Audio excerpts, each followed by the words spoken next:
If you manage a website with insufficient traffic for statistically valid A/B testing, you still can and should do conversion rate optimization. In this video, you will get clear step-by-step instructions and excel in optimization without A/B testing. You will learn how to validate your ideas and hypotheses without relying on A/B tests. You'll be able to conduct tests and experiments tailored to low-traffic scenarios, and you will implement strategies that lead to improved user experience and increased conversion.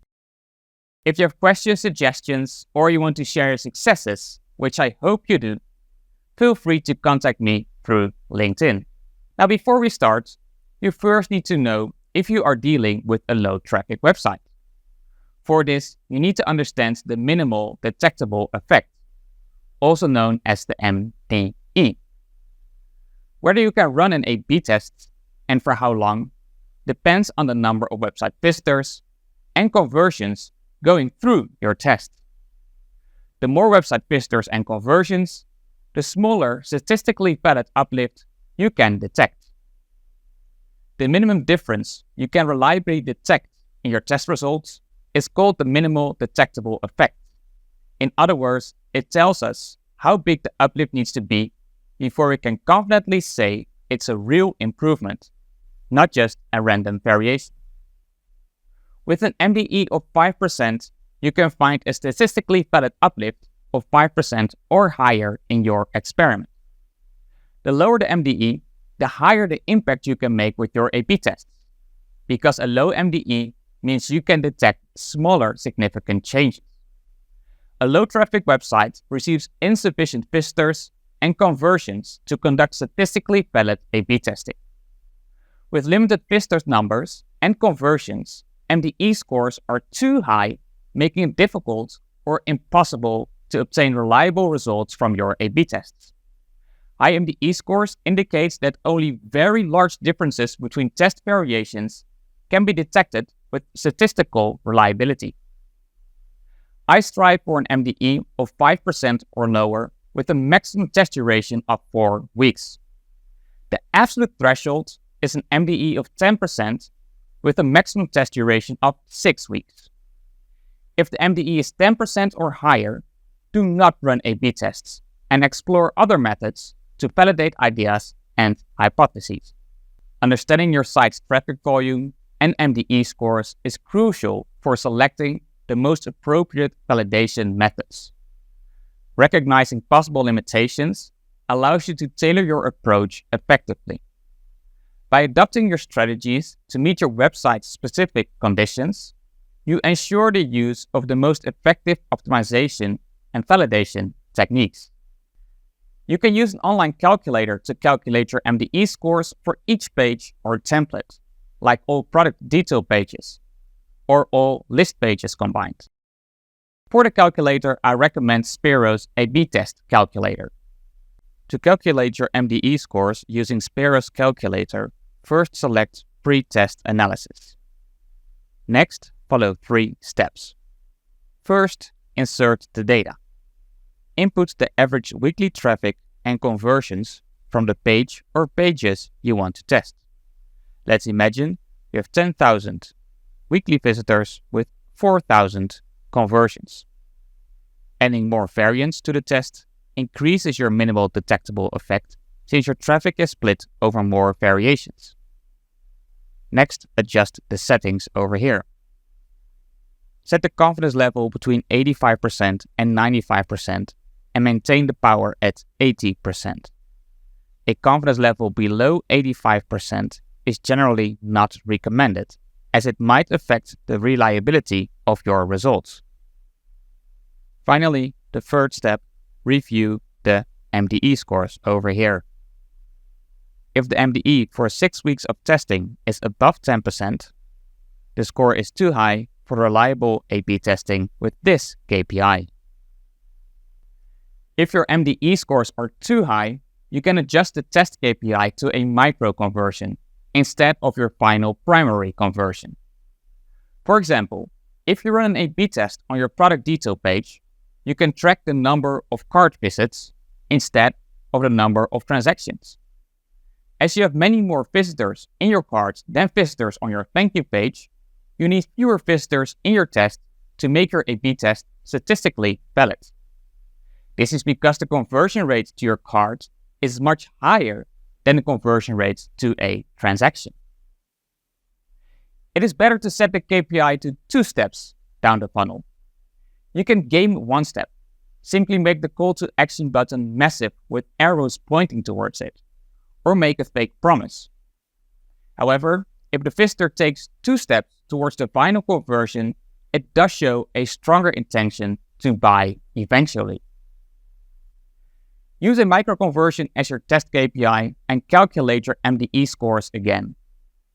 If the MDE for 6 weeks of testing is still above 10%, the score is too high for reliable A/B testing. In that case, do not use A/B testing to validate your hypotheses. Instead of A/B testing, there are several other methods to test your ideas. These methods are related to experimentation on marketing platforms and user testing. Because these methods may not provide the same level of reliability as A/B testing, it is often beneficial to use a combination of several methods to strengthen your validation process. On marketing platforms, you can use Google Ads, social ads, and email testing to test different types of copy, value propositions, USPs, and visuals. The variations that get the most engagement can be used on your landing pages, for instance. These methods provide quick, measurable feedback and can target specific demographics and interests. A major limitation of Google and social ads is that they can be costly. For email testing, you need a sufficient number of subscribers to obtain statistically valid results. From a user testing perspective, there are several methods you can apply. Let's cover 5. The 5-second test, preference test, first click test, usability test, and card sorting. During a 5-second test, participants are shown a web page or design for 5 seconds. After these 5 seconds, you can ask questions such as, what do you think this page was about? What do you think you can do on this website? What does the company sell? And why should you buy from this company? And what grabbed your attention? A 5-second test is quick and easy to set up and ideal for evaluating the clarity and effectiveness of your design's first impression. In a preference test, participants are shown 2 or more designs and asked to choose their preferred option. Beforehand, you could ask a question like, which design is easier to understand? After the participant selects a design, ask follow-up questions, like what specifically about this design did you prefer over the others? And what did you like about that design? Preference tests work well for comparing different design layouts, headlines, value propositions, and other elements to see which resonates most with your audience. With the first click test, participants are shown a web page or interface and asked to complete a task by clicking on the first element they think is correct. This helps with evaluating the effectiveness of your web page or interface design. A usability test is perhaps the most known method. Participants perform specific tasks on your website while observers watch, listen, and take notes. With a low-traffic website, it is an important and ideal method.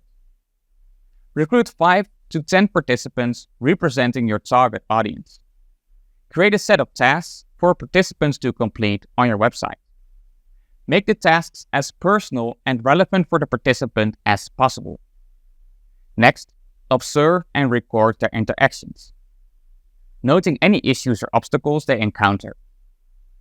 Make improvements based on your findings, and then run another usability test to see if the issues have been resolved and to discover any new issues.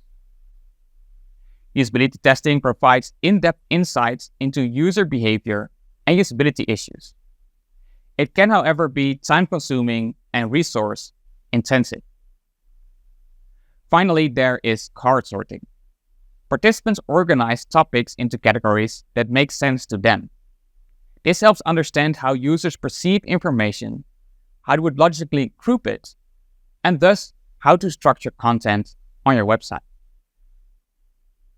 The findings could be validated with tree testing, which is the opposite of card sorting. In a tree test, participants are asked to locate specific items within a simplified, text-only version of the website's hierarchy. Simply provide participants with tasks that involve finding specific items within the tree. Collect and analyze the data to see where participants succeed or struggle. When you combine these 6 methods, you can validate your ideas and hypotheses without A/B testing. For example, let's say you have high bounce rates on your most important landing page. Based on thorough research, you have 2 hypotheses. First, when a design gets a clear visual hierarchy, bounce rates will decrease. And second, when the header copy effectively communicates the value proposition, bounce rates decrease. This can be validated by testing different header copies in Google Ads and determining the most appealing design through a preference test. Finally, through a 5-second test, you can test the old situation and a new one based on the first 2 tests. So, in summary, if you have a low traffic website, you can and should still perform conversion rate optimization. Validate your ideas through marketing channels and user testing, and step by step optimize your website or digital products.